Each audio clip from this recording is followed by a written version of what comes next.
Hello friends, स्वागत है आप सभी का हमारे यूट्यूब चैनल पे। तो हम लोग आज पढ़ेंगे अभी प्रस्तावना की जो बची हुई जो है सारी बातें हैं उस पर बात करेंगे। ठीक है, उसकी आगे की जो है बात हम लोग अभी करेंगे। तो हमने जो अभी संप्रभुता, समाजवादी, ठीक है, ये दोनों वर्ड पे हमने बात किया था। अब आज हमारी जो वर्ड होगी वो होगी सेक्युलर, यानी कि पंथ निरपेक्ष।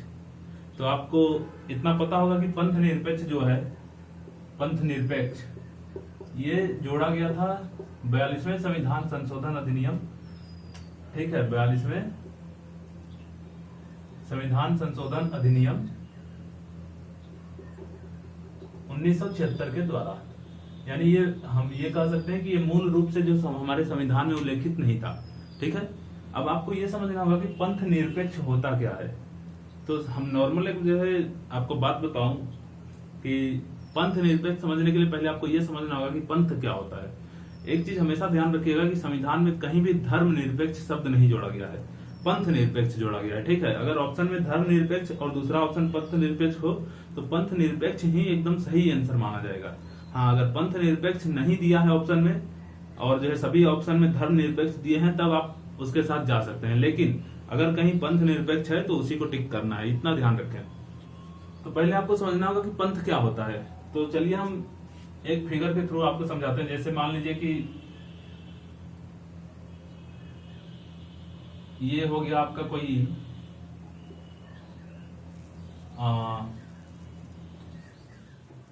जैसे ये मान लीजिए एक जो है पेड़ है, तो ये एक पेड़ है, ये पूरा जो पेड़ है इसको हम लोग धर्म कहेंगे, रिलीजन, ये पूरा धर्म होगा। ठीक है, इसकी एक जो है शाखा यानी एक ब्रांचेज ये हो जाएगी हिंदू, इसकी दूसरी जो ब्रांचेज होगी इसे हम बोलेंगे मुस्लिम, इसी तरह तीसरी ब्रांच निकलेगी इसी में से, इसी पेड़ में से जो तीसरी ब्रांच निकलेगी उसे हमने नाम दे दिया सिख। सी आधा क ख होता है, खैर कोई बात नहीं। ठीक, सिख हो गया। और इसी तरह हमने बौद्ध नाम दे दिया, बौद्ध, जैन, ऐसे। तो ये सब जो शाखाएं हैं इनको बोला जाता है पंथ, इन सबों को पंथ बोला जाता है। समझ में आई बात? और इन सभी को मिला के जो है क्या बोला जाता है, तो धर्म बोला जाता है। तो धर्म जो है क्या होता है, विभिन्न पंथों का एक समूह होता है। और धर्म का आप इतना आप समझिए कि धर्म का सीधा सा अर्थ क्या है, धर्म का सीधा सा अर्थ कर्म से है। ठीक है, धर्म का किससे अर्थ है सीधा सा, तो धर्म का सीधा सा अर्थ किससे है, कर्म से है। ठीक है, धर्म का जो अर्थ है वो कर्म से है। अब हम देखेंगे कि हमारे संविधान में धर्म निरपेक्ष क्यों नहीं जोड़ा गया, क्योंकि हमने अभी बताया कि धर्म का सीधा अर्थ किससे होता है, कर्म से। धर्म अर्थात कर्म, जैसे बोला जाता है ना, जैसे आप जो है गीता उपदेश में भी सुने होंगे कि अर्जुन तुम अपना राज्य धर्म निभाओ। राज्य धर्म का सीधा मतलब है कि अपने राज्य का कर्म निभाओ। ठीक, तो इसमें धर्म निरपेक्ष क्यों नहीं जोड़ा गया, मतलब धर्म निरपेक्ष जोड़ने का सीधा सा अर्थ हो जाएगा कि राज्य का कोई धर्म नहीं है, अर्थात कि राज्य का कोई कर्म नहीं है। लेकिन ऐसी बात नहीं है, इसीलिए पंथ निरपेक्ष जोड़ा गया, यानी कि राज्य का कोई पंथ नहीं होगा, मुस्लिम पंथ नहीं होगा, हिंदू पंथ नहीं होगा। ऐसे समझ रहे हैं आप बातों को? ठीक, इसको ज्यादा डिटेल में नहीं जाएंगे, आपको एग्जाम के पॉइंट ऑफ व्यू से जो है बस ये याद रखना है 40 सेकेंड मिनट। और जो है पंथ निरपेक्ष क्या होती है, पंथ निरपेक्ष का सीधा सा अर्थ है कि राज्य किसी भी धर्म के, किसी भी पंथों के, ठीक है, साथ जो है भेदभाव नहीं करेगा, सभी को, सभी धर्मों को कह लीजिए। एक तरह से ये पंथ जो है धर्म का ही जो है पर्यायवाची रूप है।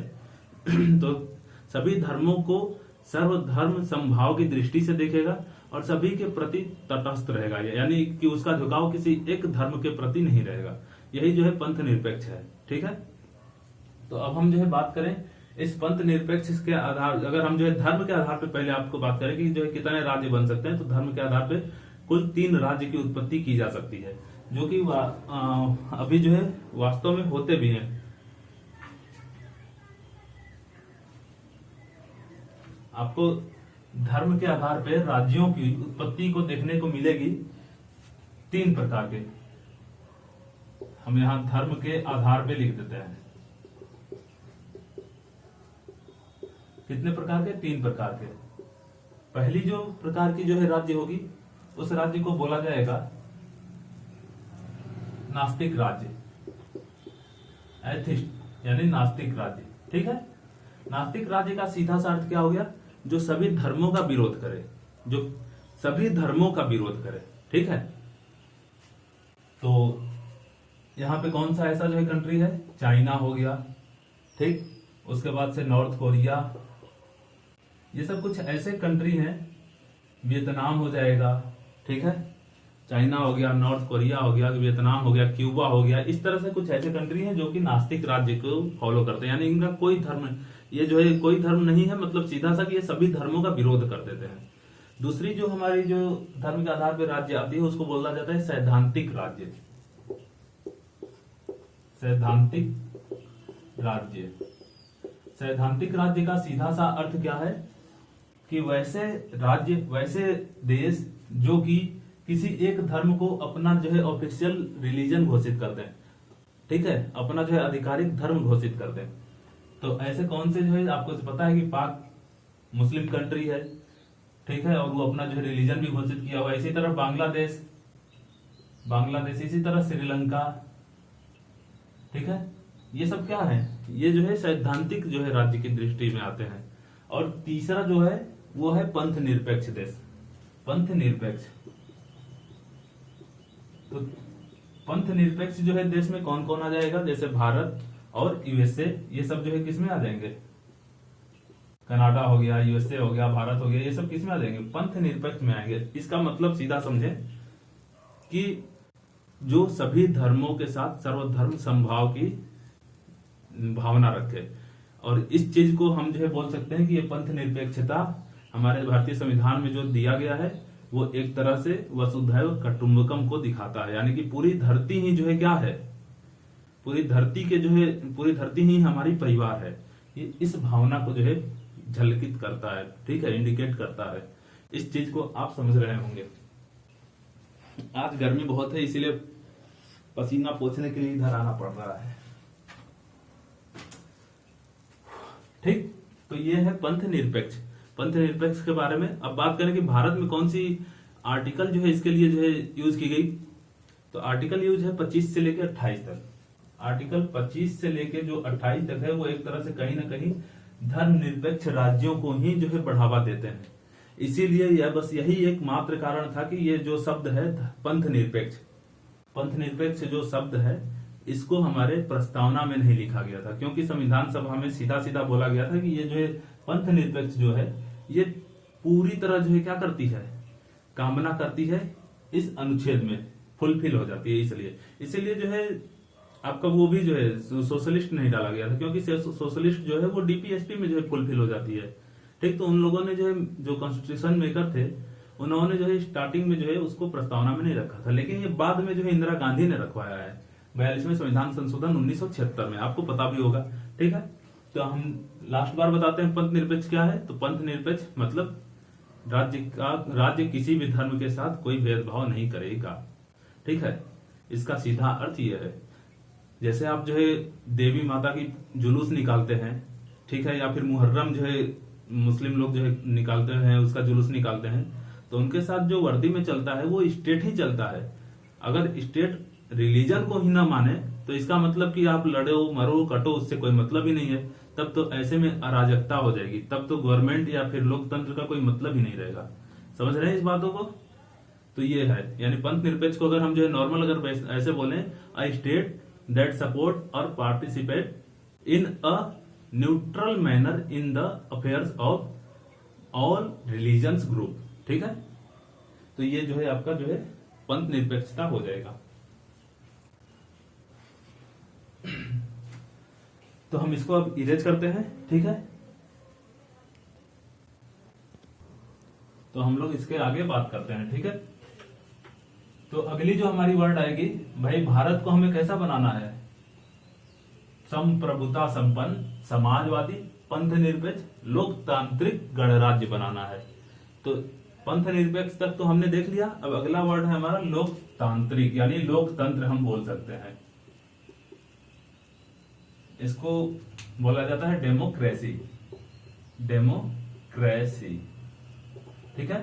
तो ये जो लोकतंत्र है वो ग्रीक वर्ड से बना है। डेमोक्रेसी जो है ये ग्रीक वर्ड से बना है, दो ग्रीक वर्ड, जिसका एक है डेमोस एंड क्रेरिया।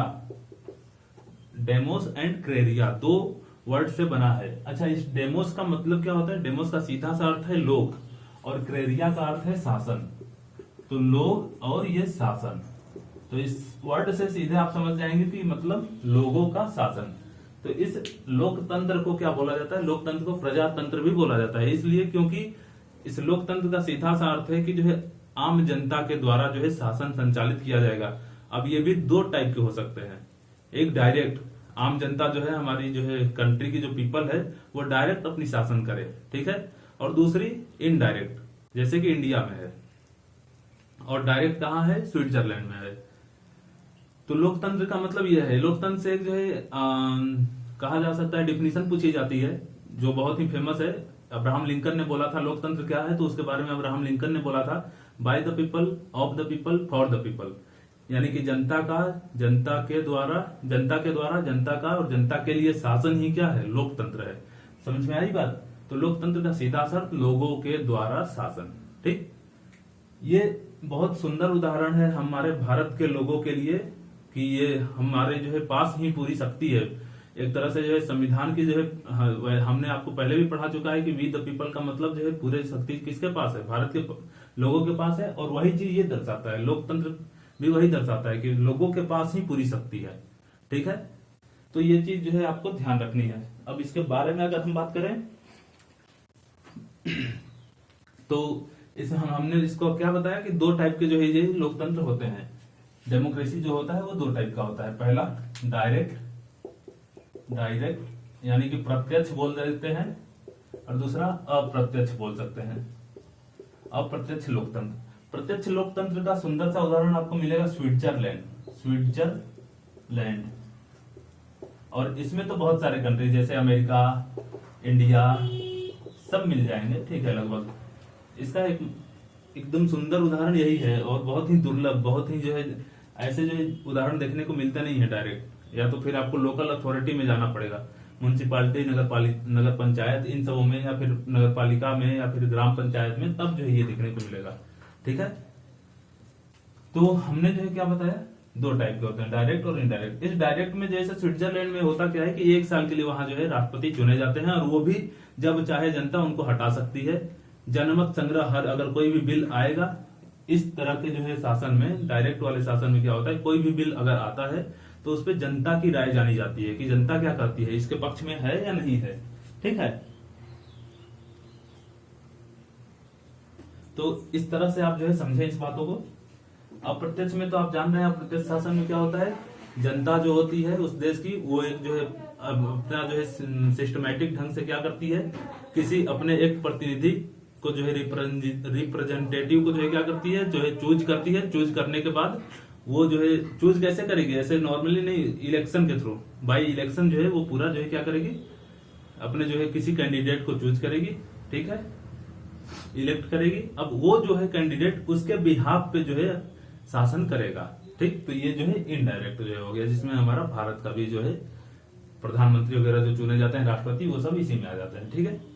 तो इस बात को आप समझ गए होंगे लोकतंत्र में। एक अगर हम जो है आपको बताएं क्वेश्चन करंट से रिलेटेड कि डेमोक्रेसी इंडेक्स में जो है भारत का जो है क्या रैंक है, तो भारत जो है पिछले साल 41 रैंक पे था, लेकिन इस बार जो है 10 अंक फिसल गया है, 10 अंक का स्लिप कर गया है वो, और इस समय टोटल 51 रैंक हो गई है भारत की, किसमें, डेमोक्रेसी इंडेक्स में, ठीक है।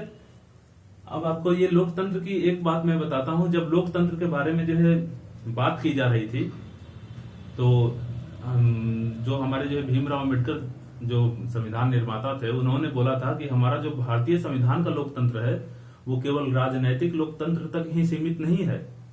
राजनैतिक लोक इसमें हमारे तीनों लोकतंत्र की कामना की गई है, राजनैतिक लोकतंत्र, आर्थिक लोकतंत्र और सामाजिक लोकतंत्र, ठीक है।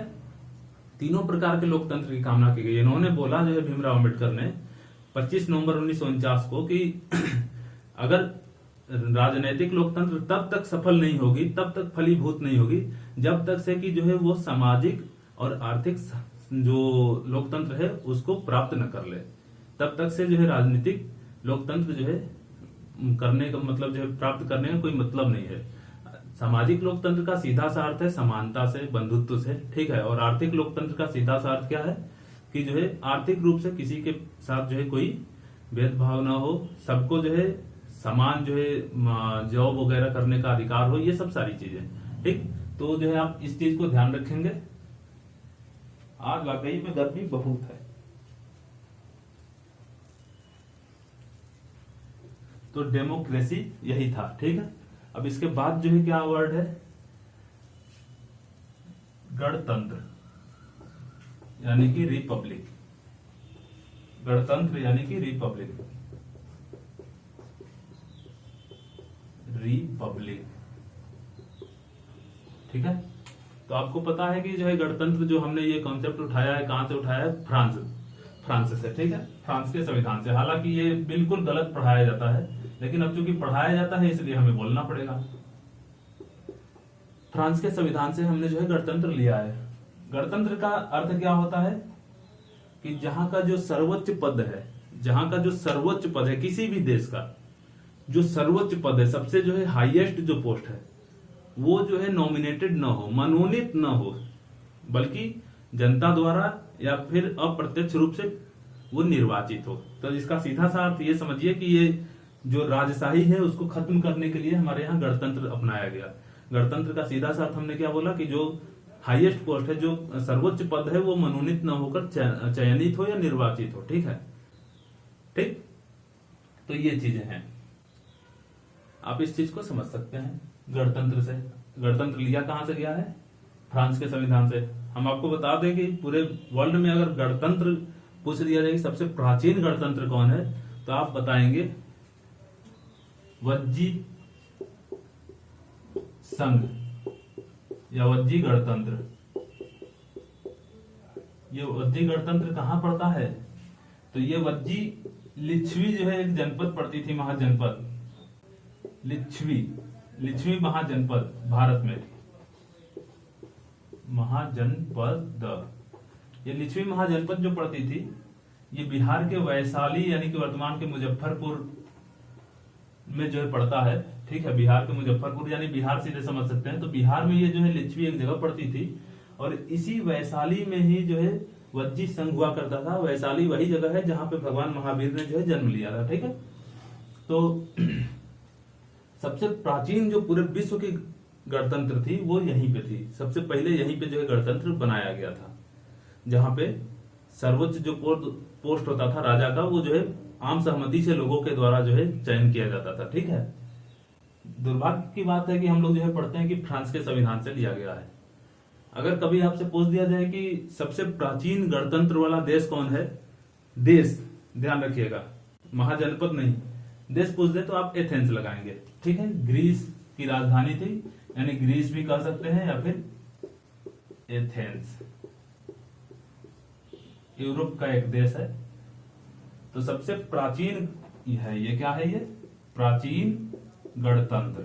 हालांकि इस गणतंत्र ने जो है कॉपी कहां से किया था, इसी महाजनपद से किया था। और कहा जाता है कि जो अमेरिका ने भी अपने यहाँ रिपब्लिक जो शब्द यूज किया है, वो उसके जो है विचारों में कहीं ना कहीं वज्जी और वैशाली जो है संघ से, वैशाली वाली जो है वज्जी से जो है वो प्रेरित था, ठीक। ऐसा जो है बात कई सारे जो है हमारे संविधान विशेषज्ञ और जो है इतिहास जानकारों ने ये बात जो है बोला है, ठीक है।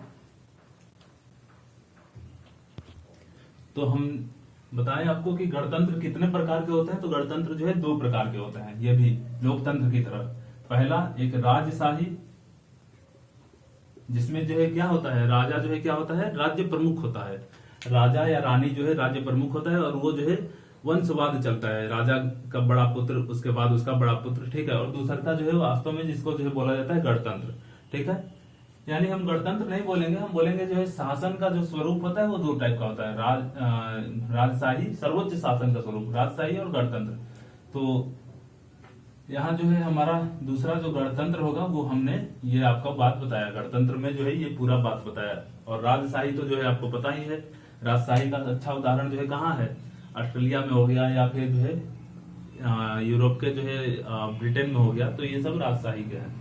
अब अगला हम जो है वर्ड देखेंगे, ये तो हमारा 5 वर्ड हो गया। अब अगला जो वर्ड है हम लोग देखेंगे वो न्याय। अब अगला वर्ड न्याय है। जस्टिस। तो कैसा न्याय? तीन प्रकार के हमारे संविधान में तीन प्रकार के न्याय की बात की गई है, आपको पता है, सामाजिक, आर्थिक और राजनीतिक न्याय। आपको पहले हम बता दें सामाजिक न्याय का सीधा सा अर्थ क्या है। सामाजिक न्याय का सीधा अर्थ है कि समाज में बिना भेदभाव के सबको एक समान जो है तवज्जो दिया जाए, सबको एक समान दृष्टि से देखा जाए, ये सामाजिक न्याय है। आर्थिक न्याय मतलब आर्थिक रूप से किसी के साथ भेदभाव न किया जाए, ये आप समझ रहे होंगे, ये सब आर्थिक न्याय की कामना करती है। और राजनीतिक न्याय मतलब किसी को जो है उसके धर्म, जाति, इन सबों के आधार पर राजनीति में हिस्सा लेने से न रोका जाए, या फिर किसी प्रकार की अन्य राजनीतिक कार्यवाही में या फिर अन्य जगहों पे, ठीक है, राजनीति में जो है भाग लेने से किसी भी प्रकार से किसी भेदभाव पे न रोका जाए। तो ये सब जो है न्याय को दिखाते हैं, ठीक है।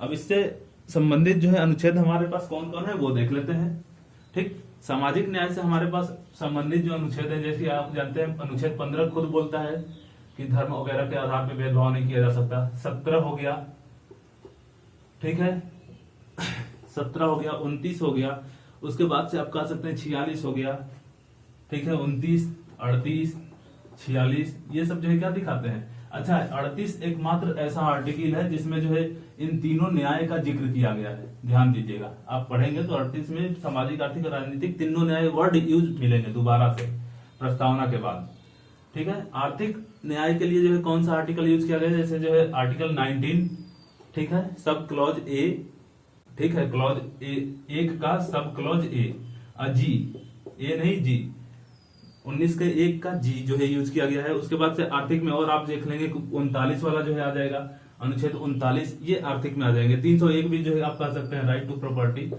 राजनीतिक न्याय में कौन सा आ जाएगा, तो 325 और 326, 325 और 326, ठीक है। कितना टाइम हुआ,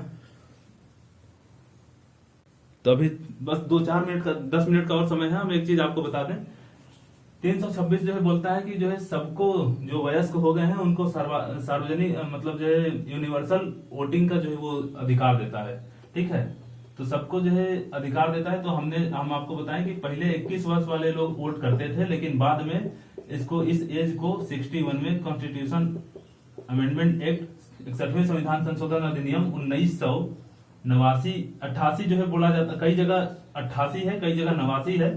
हम अगले वीडियो में आपको कंफर्म कर देंगे। वैसे मेरे हिसाब से 88 ही होना चाहिए। 88 के द्वारा 21 से घटा के 18 वर्ष कर दिया गया, यही इंपॉर्टेंट था, ठीक है। चलिए फिर नेक्स्ट वीडियो में मिलेंगे।